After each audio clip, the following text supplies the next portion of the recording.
Hello, guys. Usually Yuri with you today, and we have amazing guests. I met Louis in some specific place for coaches. It means what I mean specific place. It's a place when people comes with some questions. In the place when they want to grow and they want to find the answers to make them grow and help other people to grow.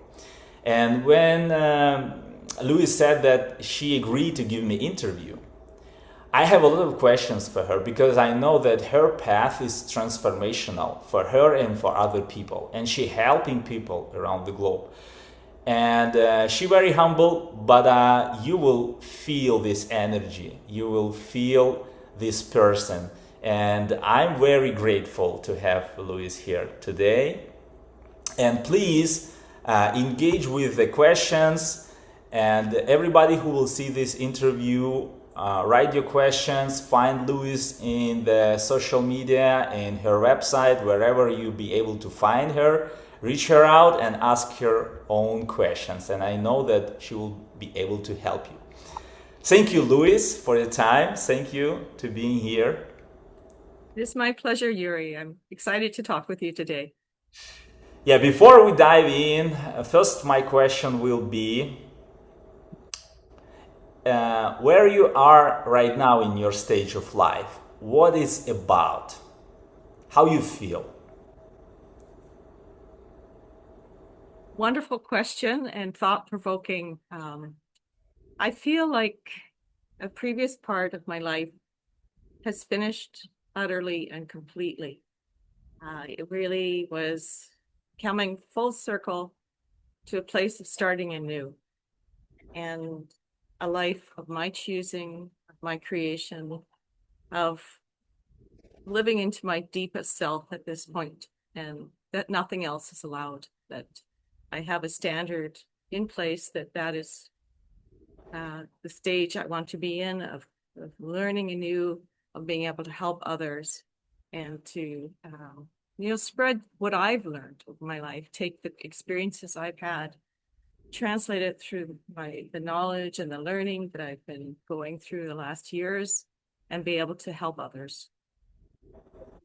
So it's an Beautiful. exciting new world for me. It's beautiful. So, how you feel? One more time, please. How? What is the feeling? How do I feel? I feel expectant. I feel grounded, and I feel transcendent, that what we truly want to live is a possibility. Yeah, and And I'm thank you for fortunate sharing. right now. I'm doing it right now, where I am. And Yes, it's and it's beautiful. It's beautiful.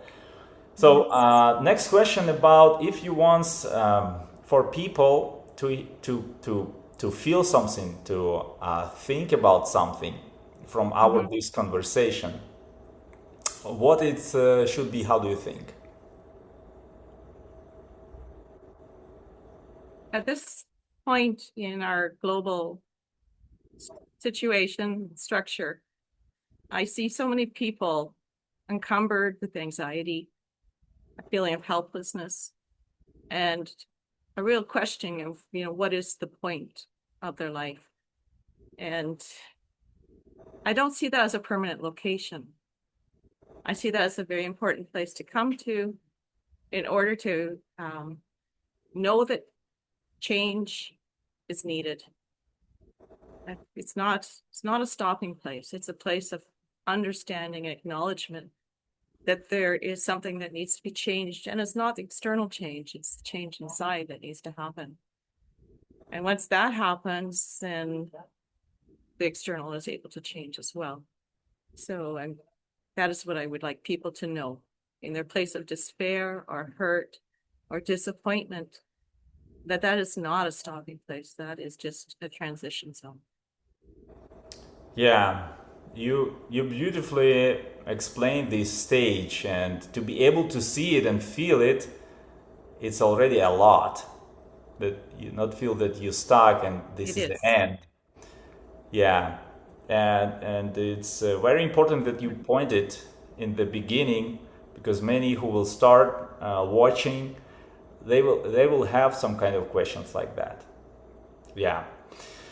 Well, So it's very challenging.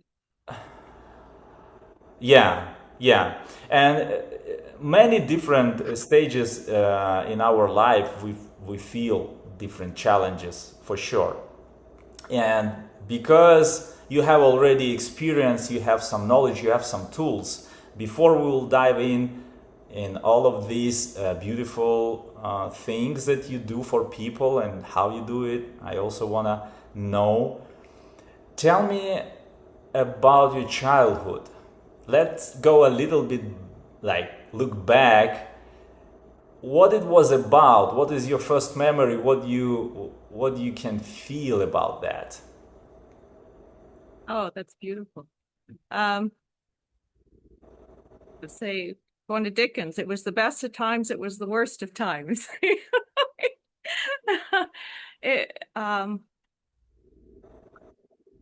I grew up fairly isolated in a situation where um, I felt like my expression of who I was not valid. And this was a curse and a gift. The gift was that I connected to what I would say deeper things, profoundly with nature, deeply with music, uh, a spiritual connection um, with the world around me. When I could not go to people, I still had all of those very solid core uh, sensations and beliefs. And, of course, I didn't understand what that was at that time. I just knew that they were true. And I had an emotionally dynamic childhood from my parents, which is an unhappy marriage, a mother who really didn't know how to cope with the basics of interacting with her children, with others, without power dynamics. Oh, there goes my little pup. Um, It's Power fine. dynamics and anger. Someone's walking by on the beach. He's barking at them. And there felt like there was nowhere to turn. So I had that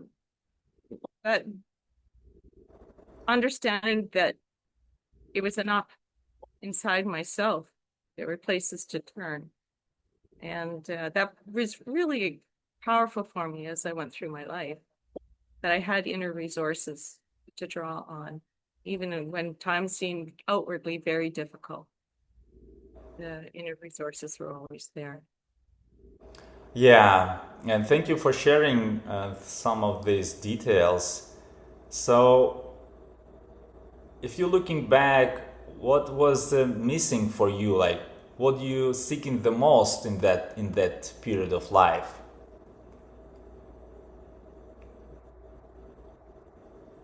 I do believe it was the connection, a connection that um, that unwavering love.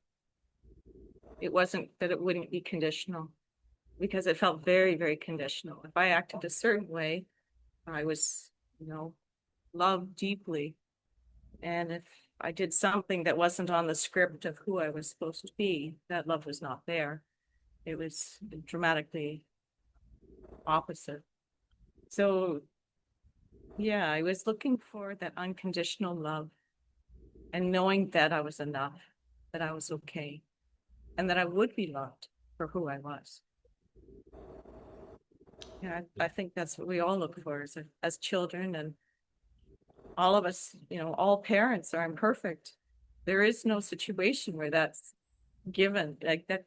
It just isn't possible because as parents, we've never done it before. We have no idea. As you can see, I've come to a place of real forgiveness in my family because I know how hard it is. And I understand that's part of the human condition, and that the challenges they gave me were also opportunities for growth.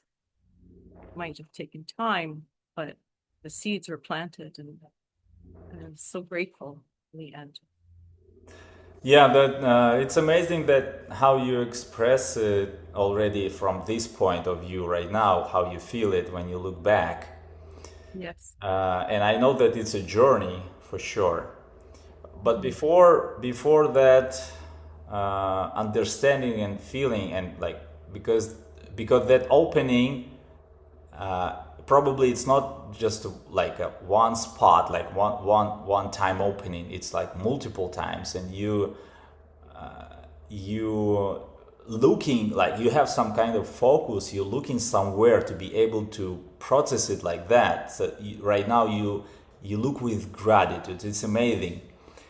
But Yeah, before all so of that, yeah, yeah. but before all of that, uh, do you see any kind of patterns like how it shapes you in that days, that behavior, environment when you was a child?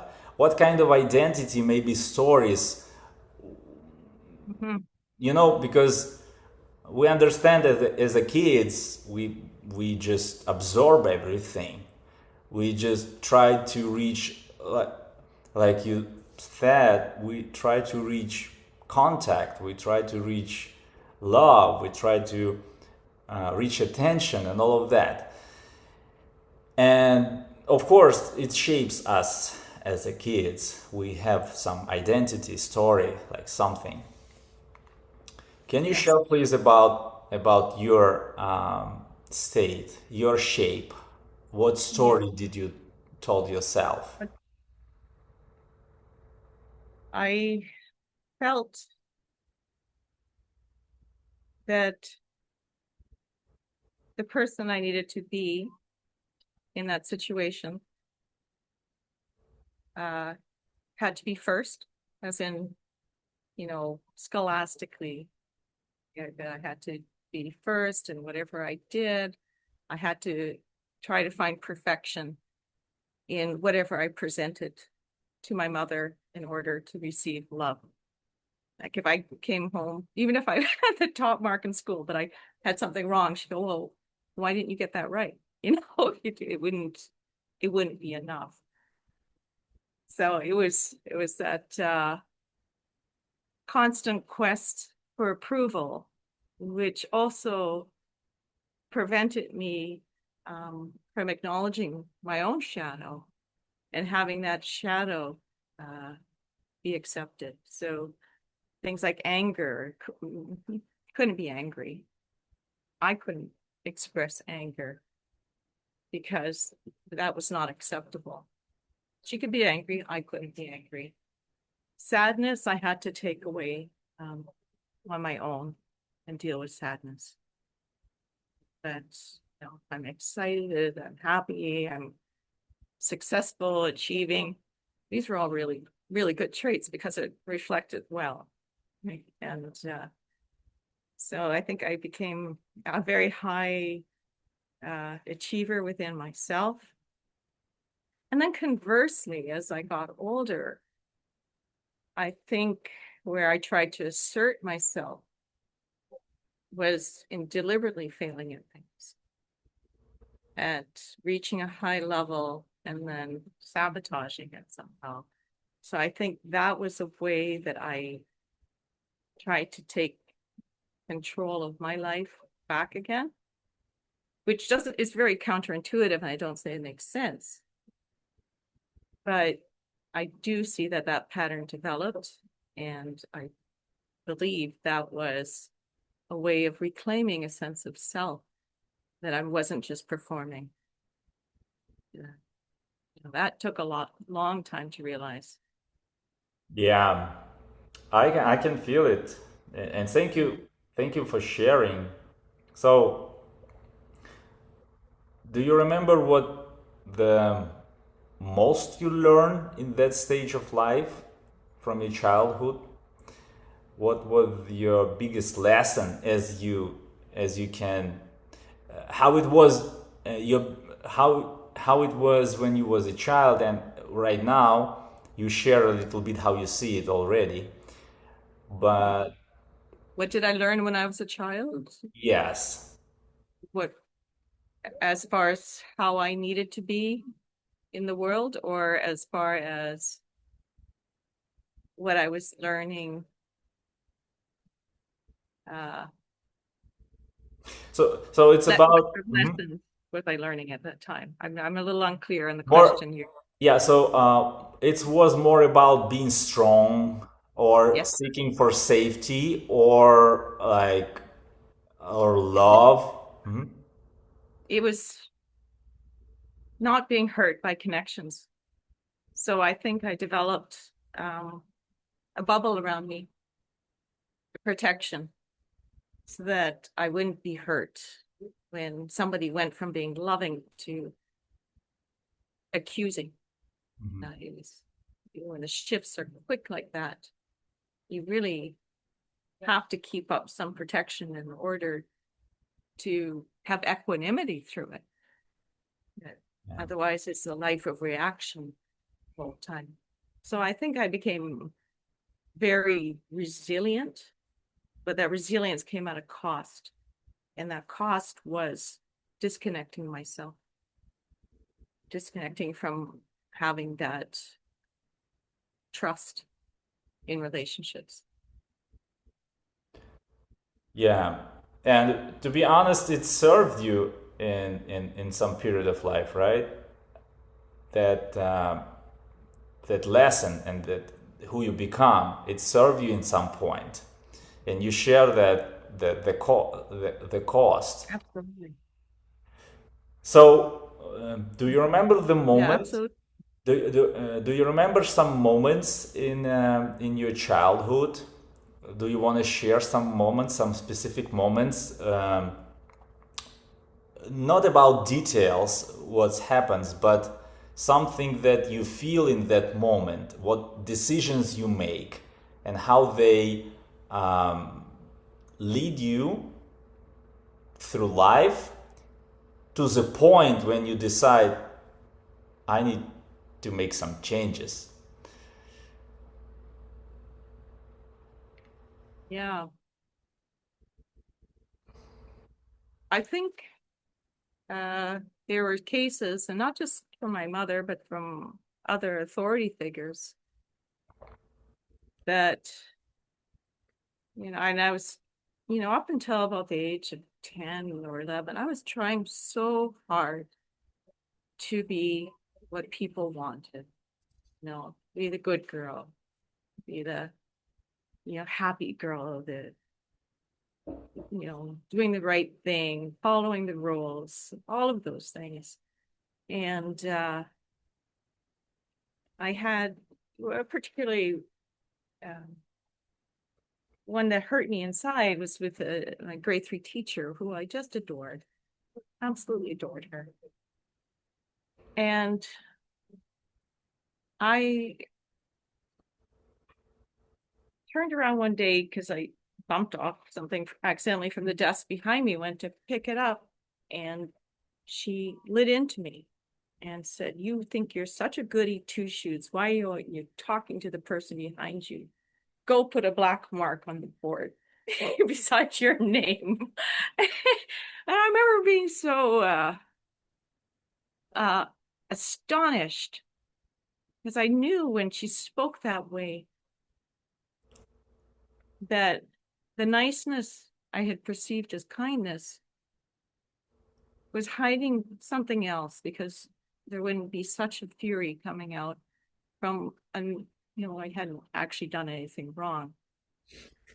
And that was a big moment in my head. Like, I remember it clearly because it was like, I am getting in trouble for something I didn't even do.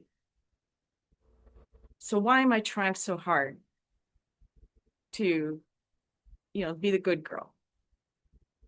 And at that point, I stopped being the good girl.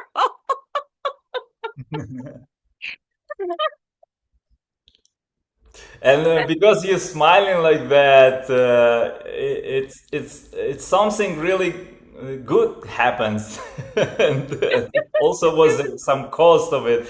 So We started having more fun. yeah. So yes, please share a little bit more about that because it's some exciting from one side, right? Yeah. Something happens, some turning point happens. What exactly happens? And that's, I have never really stopped to think about it before. So this is a great question, Yuri. Thank you. And causes me to reflect. It's not like I turned into, this terrible person, but I just started playing. I started playing freely, running and screaming, jumping, and, you know, passing notes at school, and just, you know, um, being alive. And I think I really wasn't alive before that. I not in that way. Like I could be alive through music, but I found in my daily life I had to be very conservative, protected, and then at that point it was like, well, I'm getting in trouble anyways. I might as well get in trouble for a reason. And I think, I was saying that protection that I had around me, that started to break away.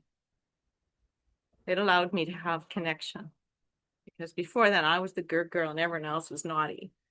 And now it's like, well, I'm naughty with them.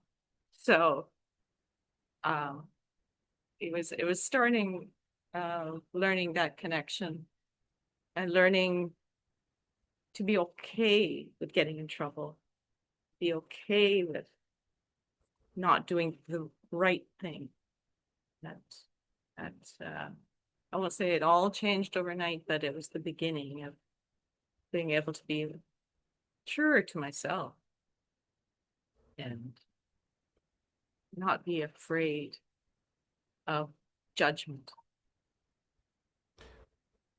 Yes. Such And a little event, such a big impact.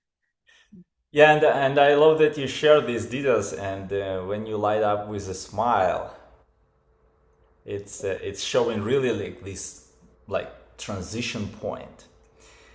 So it's very important thing because you share a little bit about like your thought. You said why I'm trying so hard. Yes. So can you tell the story what was telling that person that girl before this shift happens why I'm trying so hard? What kind of story mostly was for that girl? And when this transition happens, something Yes. start open up, and what's the story you start telling, like maybe inner dialogue, maybe something that you like following your own rules or something, Yeah. because it's that this turning point that you share right now, that you you start living, like you said, I start living again Yeah. in real life, not just in music. Not just in music and not Yeah. just when I'm myself. So Yes. what it was before this transition for for that girl, and after this transition for another girl, what the different stories? Yeah. Yuri, I actually feel like it was an identity change. Like it was when I think back of that younger girl, it's almost a dreamlike quality I have in my mind now. Like that I can hardly relate to her. I know she was there. That was the story I had, and her identity was she wasn't important except in what she could do. And her emotions were important. It was how other people related to her that were important. I was causing this person's anger. I was causing them to get upset. I was causing them, whatever, you know, challenging emotion they might be having. I felt at fault for it. And so then I had to be very careful how I behaved so that I wouldn't elicit the wrong emotion in the other person. So it was that very cautious way of going about life around people. It truly was just about being around people. I wasn't cautious in nature or when I'm by myself, but with people, it was frightening. It was frightening. And so I made myself small. I'm a small anyways. I'm just a little person. But I made my spirit small. And that's not necessary. And in that transition, something cracked. And it came out. And I felt playful and I felt joyful. And, I felt separation. Whereas I think before that, I was still part of my mother. Truly, I felt like an appendage.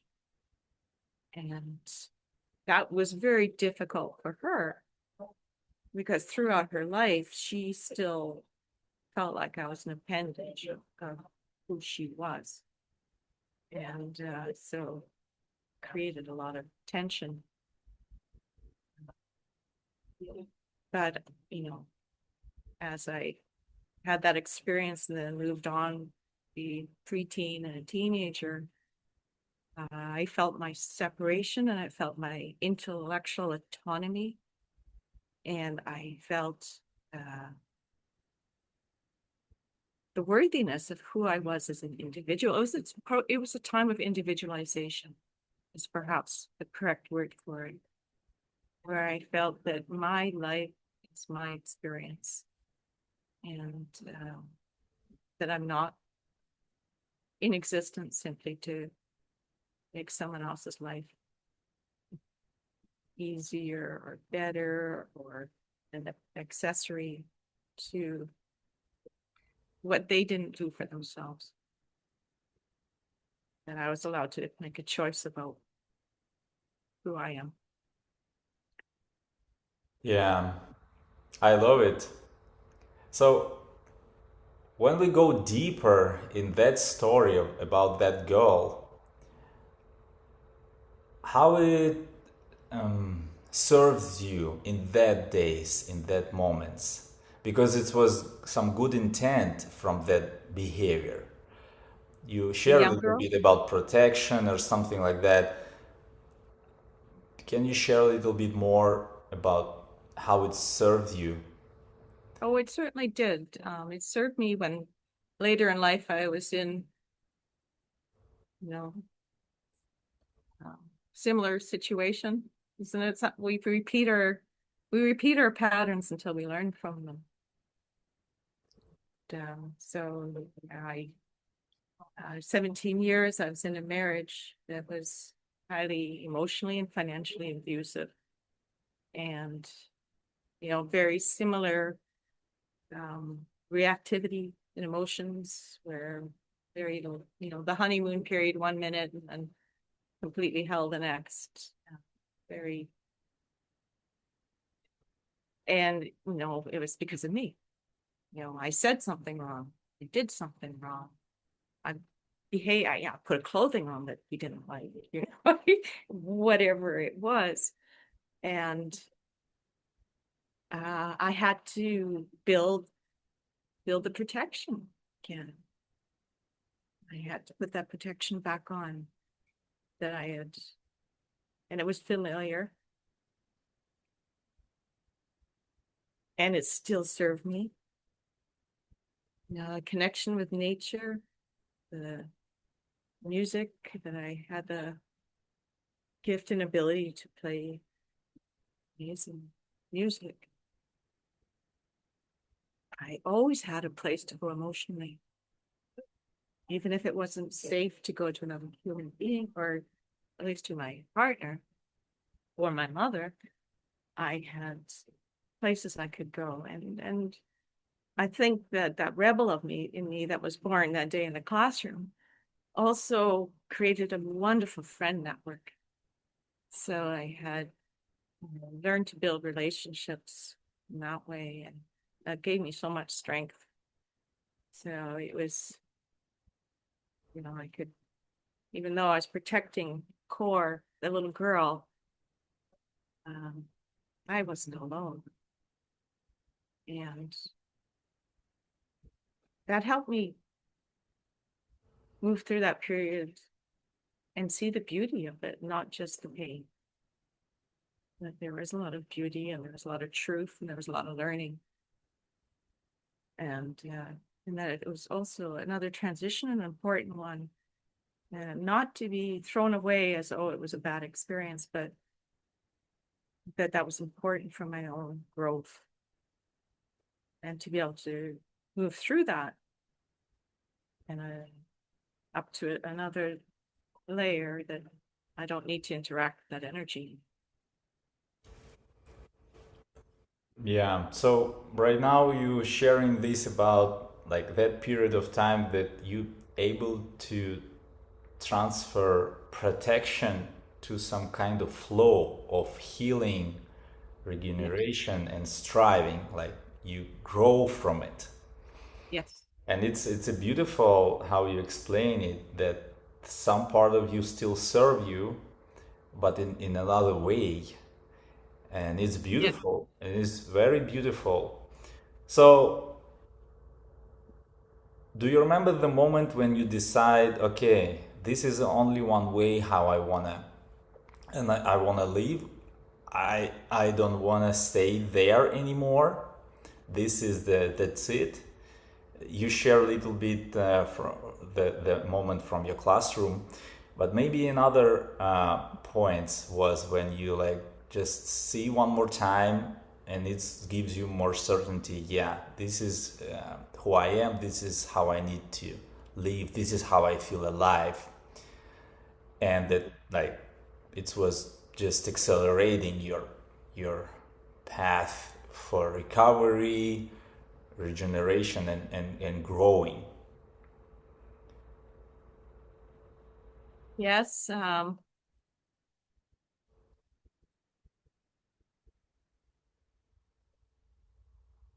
I wish I could say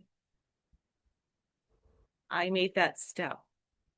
Um, but it actually came from external, uh, that, perhaps, life brings us what we need at the right time. And I would have stayed in that relationship, um, because I was able to function within it, given my childhood and the tools I had learned. I was able to function in what truly, was a very dysfunctional situation. Um, but that wasn't healthy. Yeah, so I was, very fortunate when my ex-husband at the time, um, you know, ran off with a friend of mine, and it was hard, it really did cut me to my core.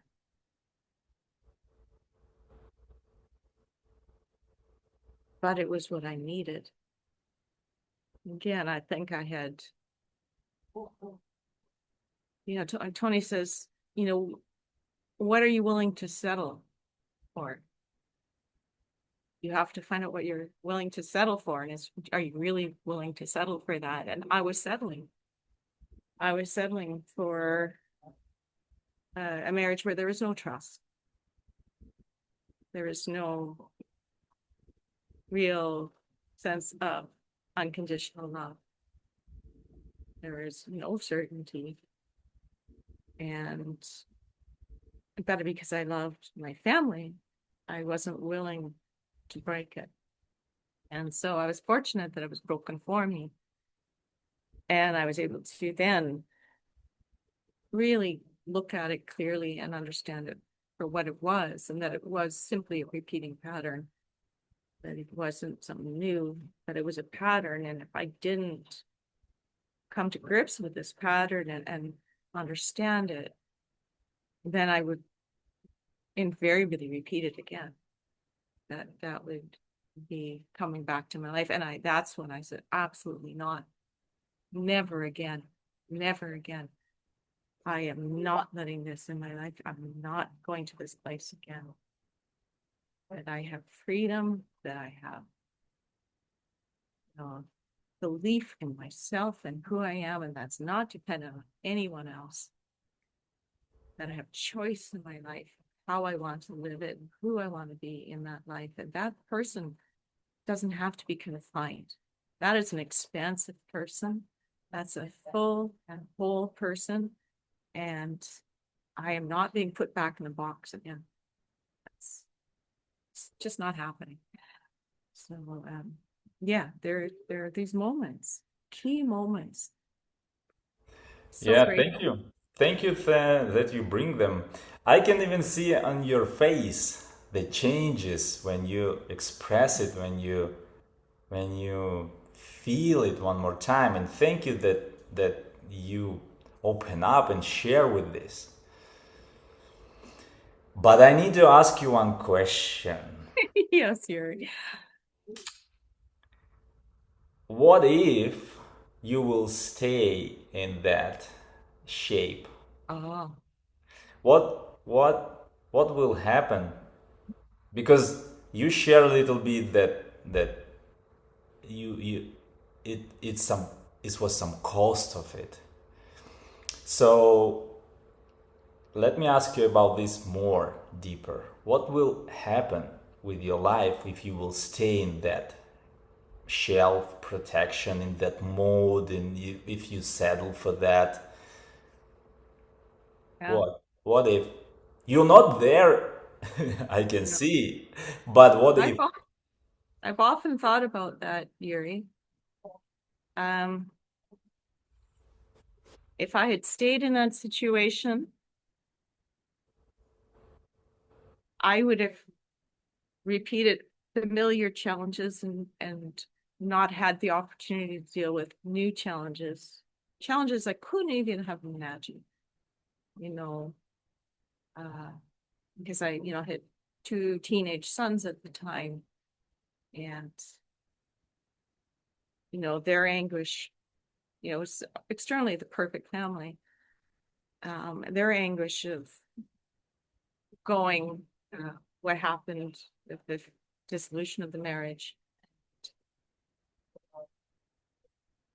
having all of this out of my control. It just created this whole new world that I hadn't experienced, that I hadn't understood. It gave me a view of life that's so much deeper,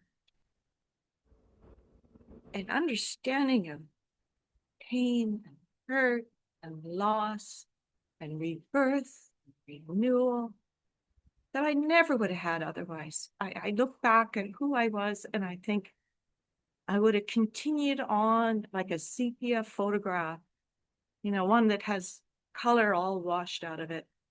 It might look really pretty and a nice arrangement and everyone's smiling and no one had any challenges.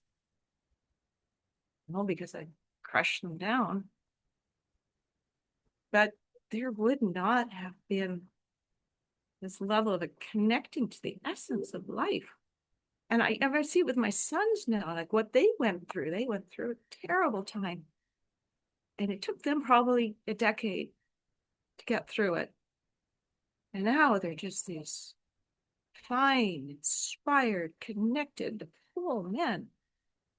And I thought they would have never got that. If they'd stayed in that situation, not seeing the pain and the hurt, they wouldn't have become the men they are today. And I certainly wouldn't be, where I am and, really allowing the pain and the suffering in. That is not something to hide from. It is a tool to help us find our deeper places, find out who we really are. And where I see this world of hiding right now. Everybody wants such certainty and everything, you got to have your life like this. And none of it's certain. This is all an illusion. It's not certain. And once we embrace that and realize that we have the inner resources to take any challenge and do alchemy. So I like to look at it, it's alchemy, turning things into gold. I don't get that without the pressure.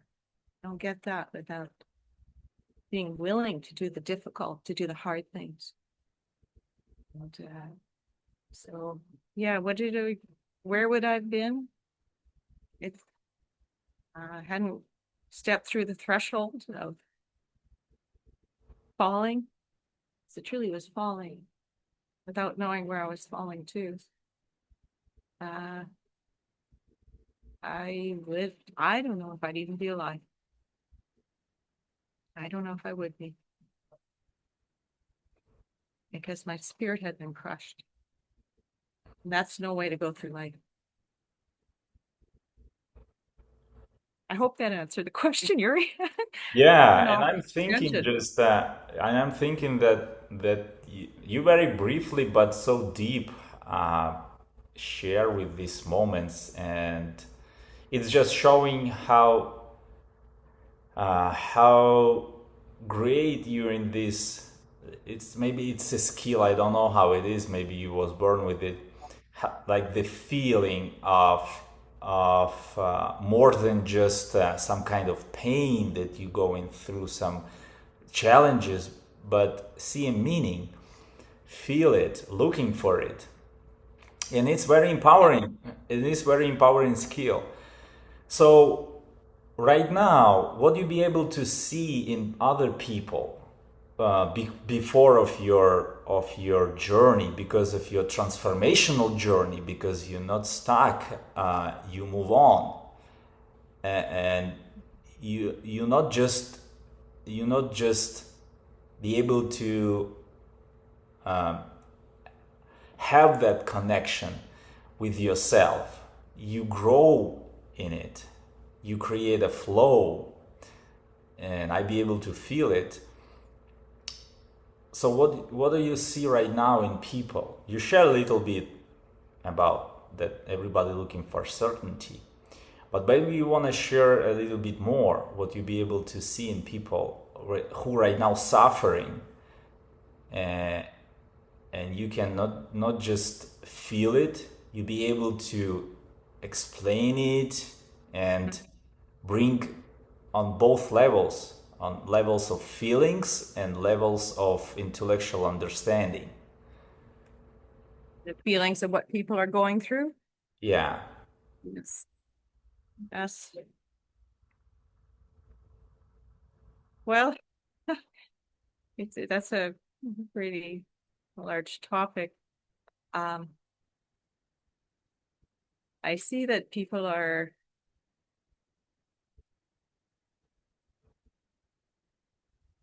they've lost reference points. Um, what they thought was real and important isn't, or seemingly isn't.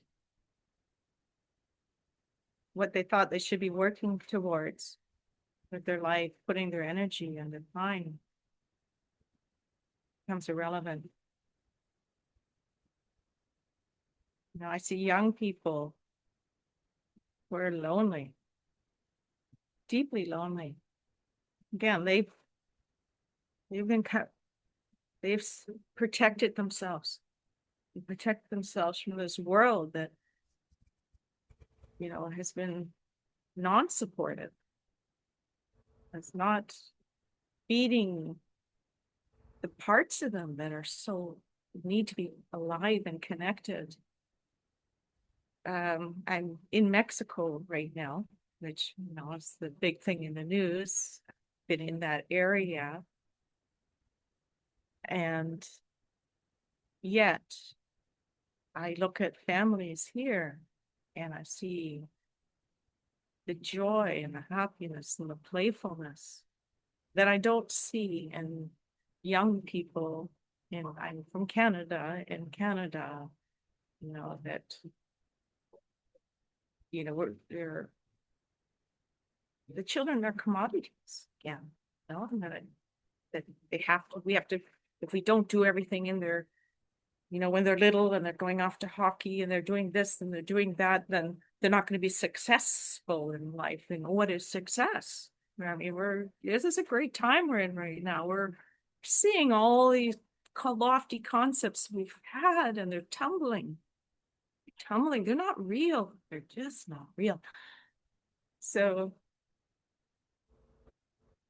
to me, there's this cocooning of everyone from each other and from the essence of who they are, which creates this vast loneliness, a vast feeling of helplessness, anxiety. And I don't think that has to be the state they remain in. I really do not, because it's just built up layer to layer of protecting and trying to conform and trying to be who society tells them. And to get onto the earth, take off our shoes, walk on the grass, walk on the dirt, live simply, find out what is really beautiful, what is true. It's not about getting more stuff. We don't need more stuff. We need to go deep. We need to connect with our essence. We need to connect with nature. We need to have compassion for each other. It's only done as we remove all those cords around us. Without that, we are lonely, we're separated. And that's not our natural state. That's a manufactured state. So I actually have great hope right now. I think the pain that people are feeling is exactly what they need. And to understand that the hard things are the right things. Not be afraid to do the hard things. It's so important. Yes, And that release. I love how you share about that. You feel pain, and at the same time, this like awakening point. It's like a growing of consciousness if you let it to happen and just support it. And you mentioned some tools already about grounding. I love it. So when you sit down right now with somebody who struggle, when you sit down right now and have a moment with them, what you want them to know?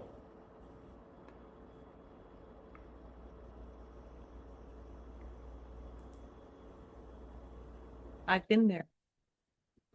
I understand. I hear them. I think everyone has a voice that wants to be heard. And no one's listening. Everyone's talking, no one's listening. And if I sit down with them with presence and hear them, I connect with that inner soul. And then there's an understanding at that point. It's like we're in it together. I'm not standing separate. That this is a together journey. And I'm learning from them as they're hopefully being able to, connect with me and help them have guidance just to shed some of those layers and actually find out just who they are.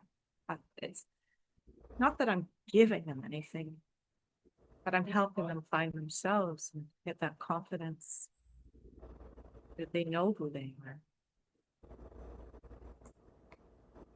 Yeah, this is amazing to feel this. I'm not alone. This is amazing feeling to feel contact with Not alone.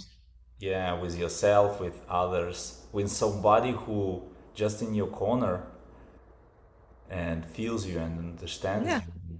actually. Yeah. And not afraid of hard emotions. Yes. Yeah, Yeah. you share the part of your story showing that